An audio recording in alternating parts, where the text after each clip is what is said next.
காஞ்சிபுரம் பட்டு சேலைக்கு மட்டும் இல்லைங்க, இட்லிக்கு ரொம்ப ஃபேமஸ். காஞ்சிபுரம் பெருமாள் கோயில் பிரசாதம் காஞ்சிபுரம் இட்லி எப்படி செய்யுது இந்த வீடியோவில் பார்க்கலாம். வாங்க வீடியோக்குள்ளே போகலாம். ஃபஸ்ட்டு 1 கப் பச்சரிசிக்கு 1/4 கப் பருப்பு உளுந்து, 1/4 கப் வெள்ளை உளுந்து, 1 ஸ்பூன் வெந்தயம் எடுத்திருக்கேன். நல்லா வாஷ் பண்ணிவிட்டு 3 மணி நேரம் ஊற வச்சு அரைச்சி எடுத்துக்கலாம். 8 மணி நேரத்தில் நல்லா மாவு புளிச்சு பொங்கி வந்துடும்.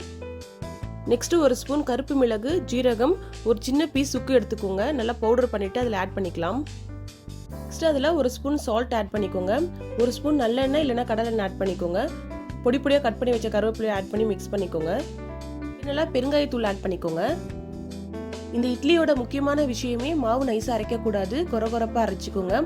மிளகு சீரகம் கூட நைஸாக அரைக்கக்கூடாது, தட்டி போடுங்க. இந்த இட்லி மந்தார இலையில செய்வாங்க. மந்தார இலை கிடைக்காதவங்க வாழை இலையில கூட செய்யலாம். நீளமான 2 கிளாஸில் வாழை இலையை ரோல் பண்ணிவிட்டு உள்ளே மாவு ஊற்றிடுங்க. இப்போ நம்ம ஸ்டீம் பண்ண ஸ்டார்ட் பண்ணிடலாம். நார்மல் இட்லி 15 மினிட்ஸில் பாயில் ஆயிரும். பட் இது கொஞ்சம் டைம் எடுக்கும், ஒரு 1/2 hour ஆகும். 1/2 hourல பாருங்கள் சூப்பராக இட்லி ரெடி ஆயிடுச்சு. வாசமே கம கமன்னு சூப்பராக வரும். நீங்கள் காஞ்சிபுரம் போனீங்கன்னா இந்த இட்லியை கண்டிப்பாக ட்ரை பண்ணி பாருங்கள். பட் காலையில் 7 மணிக்குள்ளே போயிருங்க. 7 மணிக்கு மேலே போனால் உங்களுக்கு இது கிடைக்கவே கிடைக்காது. அவ்வளோ ஃபேமஸான இட்லியை நீங்களே உங்கள் வீட்டில் ஈஸியாக பண்ணலாம். எப்போவுமே ஒரே மாதிரி இட்லி பண்ணாமல் ஒன் டைம் இது மாதிரி டிஃப்ரெண்ட்டாக ட்ரை பண்ணி பாருங்கள், சூப்பராக இருக்கும். நெக்ஸ்ட் இந்த இட்லியை ரவுண்ட் ரவுண்டாக கட் பண்ணிக்கலாம்.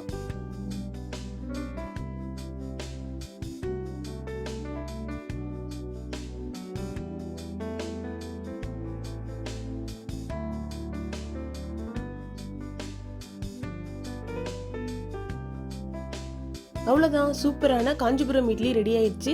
இந்த இட்லிக்கு சட்னி சாம்பார் எதுவுமே தேவையில்லை. இட்லி பொடி இருந்தாவே போதும், காம்பினேஷன் சூப்பராக இருக்கும். இதில் கொஞ்சம் நல்லெண்ணெய் ஊற்றி சாப்பிட்டு பாருங்கள், டேஸ்ட் அல்டிமேட்டாக இருக்கும்.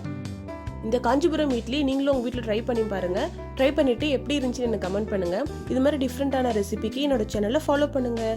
தேங்க்யூ ஃபார் வாட்சிங். Bye bye.